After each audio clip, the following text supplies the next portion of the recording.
Shalom, saudara yang terkasih dalam Tuhan. Saat ini kita sudah masuk dalam materi yang lebih jauh lagi, lebih dalam lagi. Kemarin 2 minggu lalu materinya kita sudah menyelesaikan mengenai tentang masa anugerah atau masa kali ini. Nah, apa yang terjadi setelah masa zaman anugerah sekarang ini berakhir? Maka selanjutnya bumi ini akan masuk dalam satu zaman yang biasa orang menyebutnya dengan nama zaman antikristus.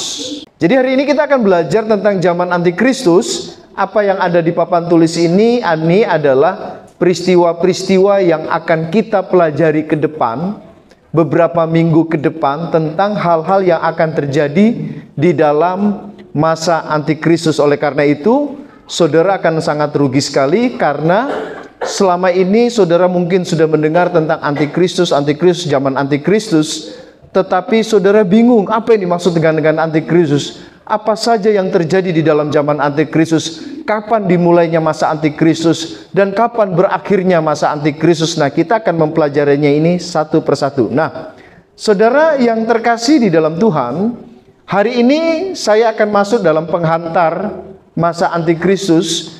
Kemudian nanti minggu depan kita akan bahas satu persatu semuanya ini. Saudara, mari kita melihat kebenaran firman Tuhan pada saat ini di dalam Daniel dulu. Kita lihat dulu dalam Daniel pasal 9. Mari kita lihat Daniel pasal 9. Daniel pasal 9 ayat 26 sampai dengan ayat yang ke-27. Sesudah ke-62 kali 7 masa itu akan disingkirkan seorang yang telah diurapi, padahal tidak ada salahnya apa-apa, maka datanglah rakyat seorang raja, memusnahkan kota dan tempat kudus itu, tetapi raja itu akan menemui ajalnya dalam air bah, dan sampai pada akhir zaman akan ada peperangan dan pemusnahan seperti yang telah ditetapkan. Raja itu akan membuat perjanjian itu menjadi berat bagi banyak orang selama 1 kali 7 masa.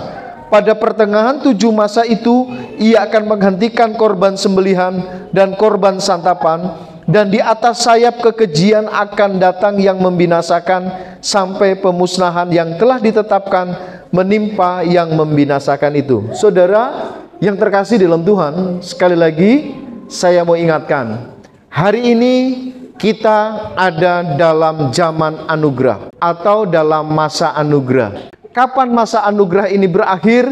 Masa anugerah ini akan berakhir pada waktu Yesus datang di angkasa. Ingat, ini beberapa waktu yang lalu saya sudah jelaskan berulang-ulang. Tuhan Yesus datang di angkasa. Dia tidak menginjakkan kakinya di bumi. Dia hanya sampai di angkasa. Kemudian orang-orang percaya, ingat, orang-orang percaya yang mati yang ada di dalam kubur kemudian dibangkitkan. Setelah dibangkitkan, roh dan jiwa mereka, jiwa kita yang ada di sorga kemudian bersatu kembali dengan tubuh kebangkitan orang-orang percaya. Bagaimana dengan orang-orang yang masih hidup? Pada waktu orang-orang percaya yang masih hidup, pada waktu kedatangan Yesus di angkasa, orang-orang percaya yang masih hidup, ketika Yesus datang di angkasa, tidak perlu mengalami kematian, tetapi tubuhnya diubahkan menjadi sama dengan tubuh orang yang dibangkitkan. Nah, apa yang terjadi setelah itu, saudara? Yang terjadi setelah itu, orang-orang percaya yang dibangkitkan dengan orang-orang percaya yang diubahkan terangkat. Sangkakala Allah berbunyi, kemudian terangkat. Setelah terangkat ketemu dengan Tuhan Yesus di angkasa, dan kemudian kita masuk ke dalam surga. Pertanyaannya adalah, bagaimana dengan orang-orang yang tidak percaya, yang tidak mengalami pengangkatan? Maka orang-orang yang tidak percaya, yang tidak mengalami pengangkatan, mereka itulah yang akan masuk ke dalam masa antikristus. Jadi masa antikristus terjadi setelah orang-orang percaya terangkat. Biasa istilah ini disebut dengan nama pre-tribulasi. Pre artinya sebelum, tribulasi artinya masa kesusahan besar. Nah, saudara yang terkasih di dalam Tuhan, Biasanya masa antikristus ini biasa disebut dengan nama akhir zaman. Biasa juga disebut dengan nama hari Tuhan. Biasa disebut juga dengan nama hari kesusahan Yakub. Biasa disebut juga dengan masa antikristus. Intinya adalah, saudara, saya menjelaskan bahwa kita orang-orang percaya tidak mengalami masa antikristus. Tidak perlu takut karena memang kita tidak mengalami masa antikristus. Nah, saudara yang terkasih, Alkitab dengan jelas tadi di dalam Daniel pasal 9 ayat yang ke-27 dikatakan raja itu akan membuat perjanjian itu.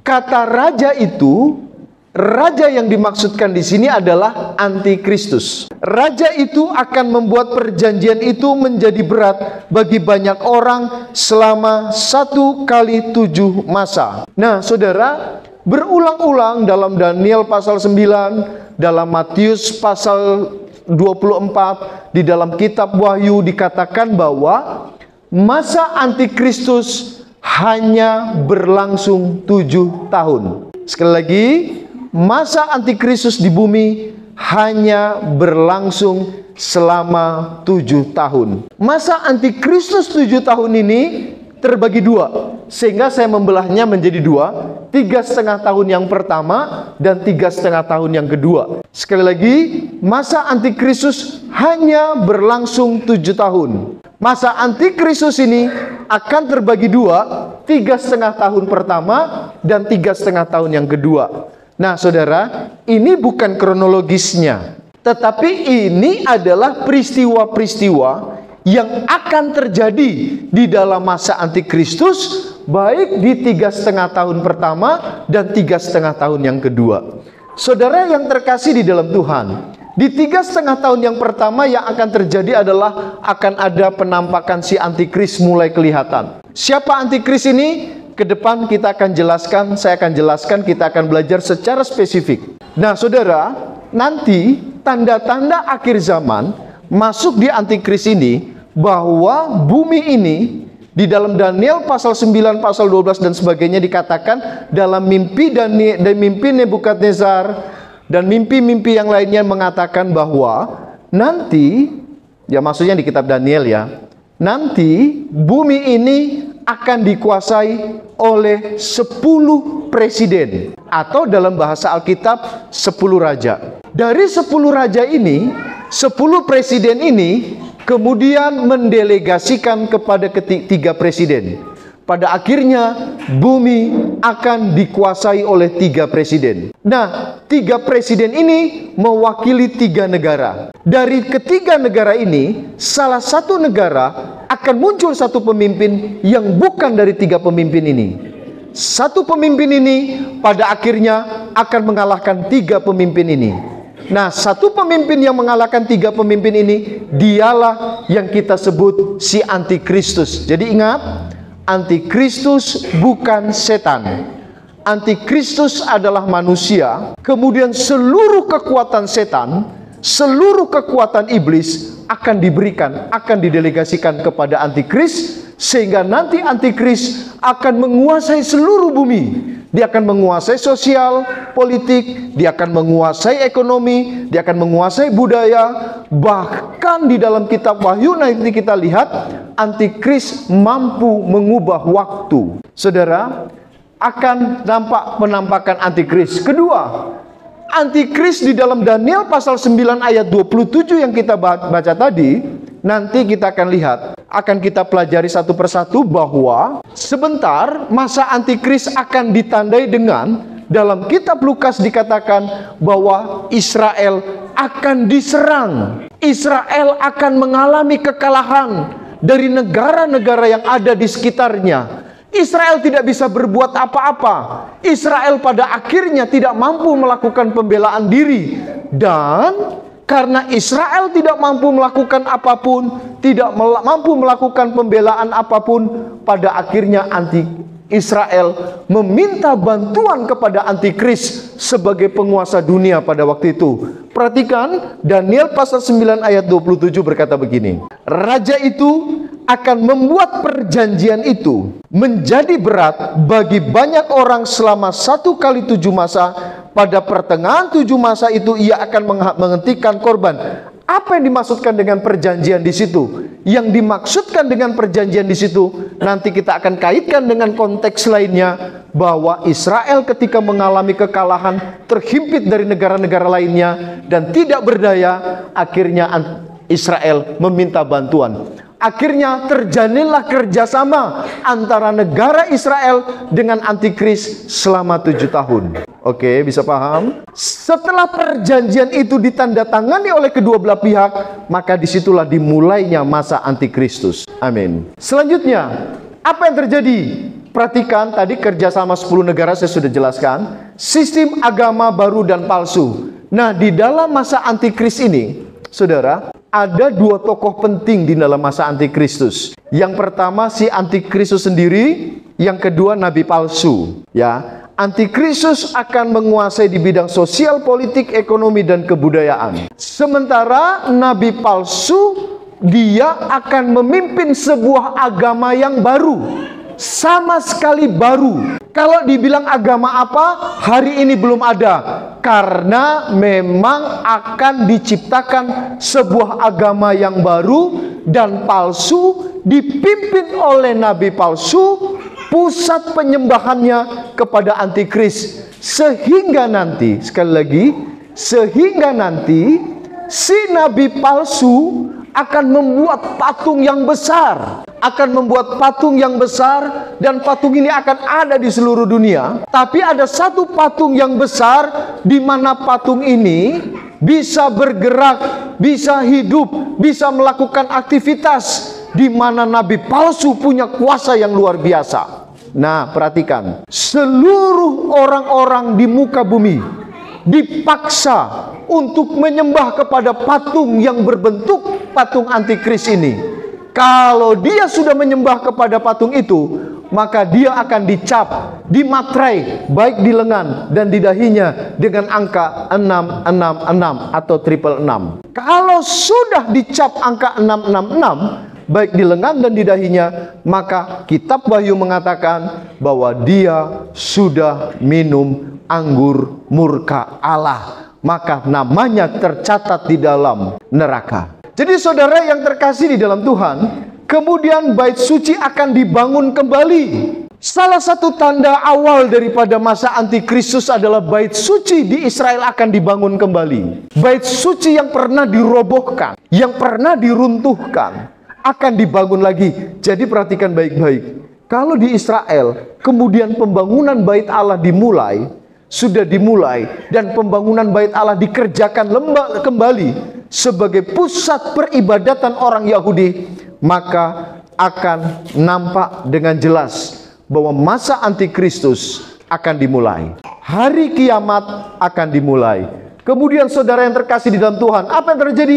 Orang-orang Yahudi akan dikembalikan ke tanah Palestina, dan itu sedang berlangsung hari ini. Ingat, kita baru belajar penghantarnya. Minggu-minggu depan dalam khotbah-khotbah ini kita akan belajar secara spesifik lebih detail lagi. Nah, kemudian saudara yang terkasih, akan ada pertobatan dari 144.000 orang dari 12 suku bangsa Israel. Siapakah mereka? Laki-laki yang belum pernah menikah. Mereka bertobat kembali, dan bukan bertobat kembali, mereka bertobat. Siapa yang menyebabkan mereka bertobat? Ingat, perhatikan saudara, perhatikan. Di awal masa antikristus nanti, yang tertinggal di bumi adalah orang-orang yang sudah tidak percaya Yesus, karena mereka tertinggal.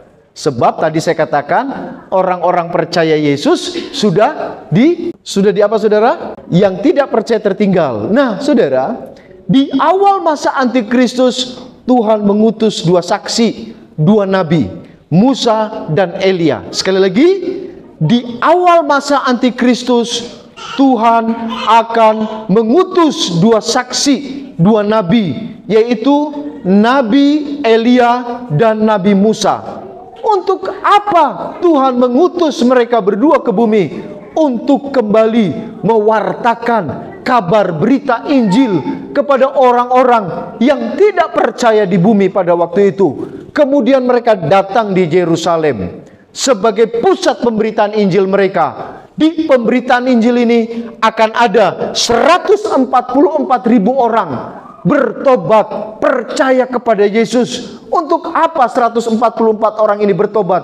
Maka 144.000 orang ini akan menyebar ke seluruh dunia untuk melakukan pemberitaan Injil kembali. Sehingga di dalam masa antikristus nanti akan ada kembali orang-orang yang menjadi percaya kepada Yesus sebagai Tuhan dan Juru Selamat pribadi. Tetapi mereka hidup di dalam penderitaan karena ancaman daripada antikristus dengan para pasukannya. Anak-anak Tuhan yang percaya akibat pemberitaan ini dipaksa untuk menyembah kepada patung antikristus itu.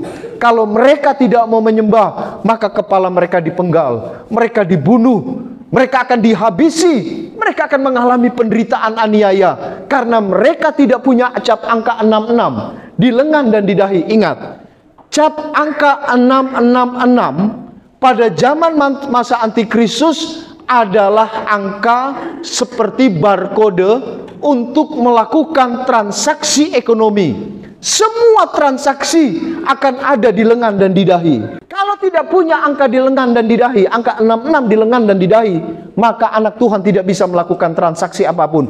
Mau beli di toko nggak bisa, karena mau beli harus pakai di-scan. Saudara bisa bayangkan anak Tuhan pada waktu itu tinggal di masa antikristus.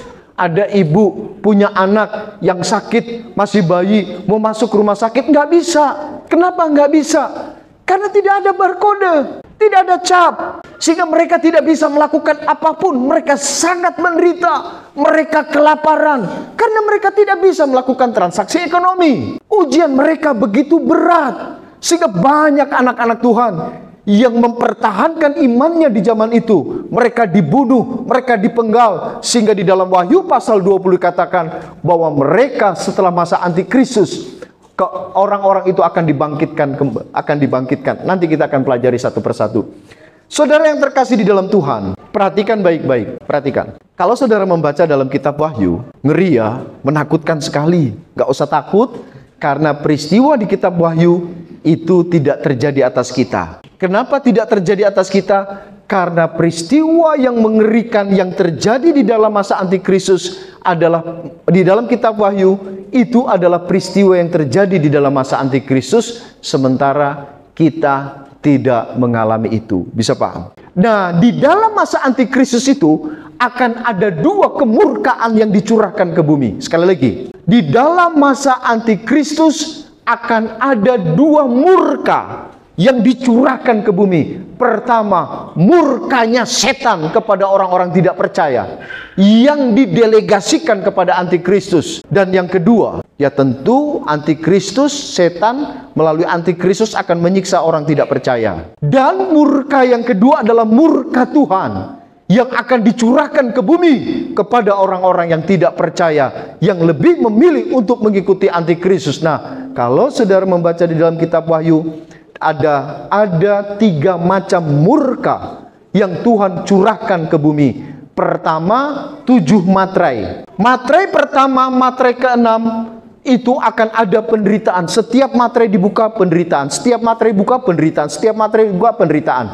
Materai yang ke-7 ketika dibuka berisi, perhatikan, berisi 7 sangkakala. Jadi ketika materai yang ke-7 dibuka, isinya 7 sangkakala. Setiap sangkakala ditiup, penderitaan. Setiap sangkakala ditiup, penderitaan. Dan penderitaan itu semakin hari semakin meningkat, semakin menderita. Nanti kita akan lihat satu persatu beberapa minggu ke depan materai dan sangkakala ini. Kemudian setelah 7 sangkakala berakhir, Tuhan mencurahkan lagi murkanya yang terakhir dengan 7 cawan. Jadi saudara yang terkasih, inilah peristiwa yang terjadi di dalam 3,5 tahun yang pertama, penampakan antikristus, perjanjian 7 tahun antara antikristus dan Israel. Akan ada kerjasama 10 negara, sistem agama baru dan palsu dijalankan, orang Yahudi kembali, bait suci dibangun kembali, kemudian ada pertobatan 144.000 orang, pelayanan dua saksi yang tadi saya jelaskan, Musa dan Elia, dan materai yang pertama dan keenam dibuka. Materai yang pertama dan keenam itu masih pemanasan bagi mereka, belum terlalu begitu menyulitkan. Karena nanti ketika cawan dan sangkakala dibuka, saudara bisa bayangkan air di seluruh dunia menjadi darah. Laut menjadi darah, air-air tawar menjadi darah. Ketika buka keran, bukan air yang jernih yang keluar, darah yang keluar. Matahari itu pada akhirnya semakin mendekati bumi. Jaraknya bukan lagi jauh, tapi semakin mendekati bumi. Saudara bisa bayangkan, sekarang aja matahari masih agak jauh begitu, panasnya bukan main. Ya, keluar saja pakai you can see, baru 1 menit keluar, masuk lagi, buka you can see kita langsung kelihatan garisnya. Hari ini, loh ya apalagi kalau di masa antikristus nanti, kemudian matahari mendekat ke bumi, lebih panas lagi. Saudara bisa bayangkan nanti dari jurang maut akan keluar belalang. Belalang ekornya ada seperti kalajengking dan dia akan memagut orang-orang. Dan ada beberapa bulan orang sangat menderita. Orang-orang tidak percaya sangat menderita dari penderitaan yang Tuhan curahkan murkanya, baik materai, baik yang sangkakala dan cawan. Itu mereka begitu menderita sekali. Sampai pada zaman masa antikristus, orang-orang yang tidak percaya ini ingin cari mati, tapi nggak bisa mati. Saya bisa membayangkan pada hari itu orang-orang mungkin karena mau bunuh diri, mereka mungkin gantung diri. Nah, gantung memang tergantung, tersiksa dengan tergantung, tapi tidak mulai menjatuhkan diri dari gedung-gedung tinggi. Puk, harapannya mati tapi tidak. Itu penderitaan yang terjadi atas mereka. Pijak kepala, sakit memang sakit, tapi tidak mati. Saudara, mana yang saudara mau pilih? Percaya hari ini masuk surga atau tunggu nanti masa antikristus baru percaya? Akan ada hujan es yang beratnya 45 kilo jatuh dari langit, pung pung pung pung pung. Hujan meteor, api jatuh dari langit, pung pung pung pung, kacau sekali. Kemudian 3,5 tahun yang kedua, kemudian perjanjian 7 tahun itu diputuskan, dibatalkan perjanjian, dan kemudian antikristus akan membuat penderitaan semakin lebih kejam lagi. Karena di awalnya pada waktu perjanjian itu, antikristus muncul seperti juru selamat. Memang dia menampakkan diri seperti seorang juru selamat bagi dunia, yang akan menyelamatkan dunia dari kesulitan. Saudara yang terkasih di dalam Tuhan, ya. Dan pada akhirnya di 3,5 tahun masa perjanjian itu dibatalkan, dan kemudian penderitaan semakin ditingkatkan oleh antikristus. Kemudian kehancuran agama palsu tadi. Antikristus disembah, tanda binatang angka 666 itu berlaku. Kemudian materai yang tadi saya katakan, nanti sekali lagi saya jelaskan bahwa nanti kerajaan Babel akan didirikan lagi. Babel itu di Irak hari ini akan menjadi pusat perekonomian dunia pada waktu itu. Ya, akan menjadi pusat perekonomian dunia, sehingga di awal pekerjaan antikristus, yang pertama antikristus lakukan adalah menguasai Babel. Karena dengan menguasai Babel, maka akan menguasai perekonomian dunia. Kemudian yang dilanjutkan, kemudian masa antikristus akan diakhiri dengan peristiwa besar yang disebut dengan nama Perang Harmagedon. Harmagedon diambil dari 2 kata, Har dan Megiddo. Har itu lembah, Megiddo suatu nama. Sebelum peperangan Harmagedon terjadi, saudara yang terkasih, sungai Efrat, sungai Tigris yang ada di Irak akan kering. Kemudian pasukan-pasukan antikris akan berkumpul di lembah Megiddo dengan satu tujuan, akan mengadakan perang melawan Yesus dan pasukannya dari sorga. Nah, sebelum perang Harmagedon inilah diawali dengan kedatangan Yesus yang kedua kali. Perhatikan, tadi sebelum masa antikristus, Yesus datangnya di mana saudara? Hanya di angkasa. Itu namanya disebut dengan istilah kedatangan Yesus di angkasa. Oke. Biasa dalam bahasa teologianya disebut dengan nama rapture. Waktu anak saya Rachel waktu masih kecil, karena dianggap saya pengajar peta zaman, kemudian ketika waktu Rachel kecil kami pergi ke Manado, pergi ke Jakarta, ada yang tanya, namanya siapa Pak? Saya katakan Rachel. Wah, namanya rapture. Maksud saya kasih nama anak kedatangan Yesus di angkasa? Rachel. Oh, Rachel. Saya pikir rapture. Jadi kedatangan di angkasa. Nah, kedatangan Yesus di angkasa, kemudian masa antikristus terjadi, masa antikristus akan diakhiri dengan perang Harmagedon. Perang Harmagedon ini ditandai dengan kedatangan Yesus dari sorga, turun ke bumi, benar-benar menginjakkan kakinya di bumi, menginjakkan kakinya di Bukit Zaitun, di Bukit Zaitun yang di Israel ya, bukan yang di Luwuk. Menginjakkan kakinya di Bukit Zaitun, dan Bukit Zaitun akan terbelah 4. Yesus datang tidak sendirian, tapi Yesus datang didampingi dengan bala tentara sorga, para malaikat. Untuk apa? Untuk perang di lembah Megido. Kemudian apa yang terjadi, saudara? Di dalam perang itu, Yesus mengalahkan seluruh pasukan antikris. Dan apa yang dilakukan oleh Yesus pada waktu itu? Antikris ditangkap, nabi palsu ditangkap, dan kemudian langsung dimasukkan ke dalam neraka. Itu penghuni pertama neraka, antikristus dengan nabi palsu. Kemudian apa yang dilakukan oleh Yesus kepada setan-setan? Setan-setan, Lucifer, dan semua para pengikutnya, Yesus tangkap. Dan kemudian Yesus masukkan mereka ke dalam jurang maut. Dan ditutup selama 1000 tahun. Kemudian apa yang terjadi di bumi? Di bumi mengalami kedamaian selama 1000 tahun. Kenapa damai? Karena provokatornya ada di dalam penjara. Sehingga bumi setelah masa antikristus akan disebut dengan istilah kerajaan damai 1000 tahun di bumi. Biasa disebut dengan nama kerajaan milenium, 1000 tahun damai di bumi. Ya. Tapi sebelum peristiwa milenium terjadi, akan terjadi kebangkitan lagi. Siapa yang dibangkitkan?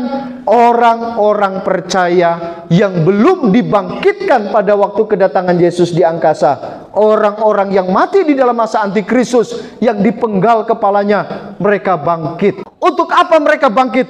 Untuk hidup di dalam kerajaan 1000 tahun damai. Orang-orang percaya kemudian turun ke bumi.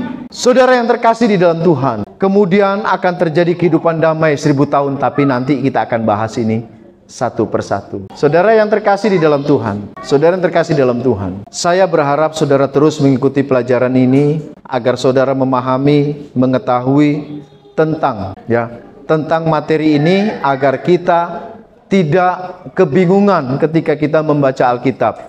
Saudara yang terkasih dalam Tuhan, biarlah kebenaran firman Tuhan ini sebagai awal kita belajar tentang masa antikristus ini. Saudara bisa mengikuti besoknya minggu depan, dan saya akan menjelaskan satu persatu bagian-bagian ini. Yang akan sangat menarik, kita akan melihat, kita akan mengupas kitab Wahyu secara mendetail, secara berseri. Kita akan belajar kitab Wahyu. Saudara yang terkasih dalam Tuhan, biarlah firman Tuhan ini menguatkan kita, dan nama Yesus boleh dipermuliakan.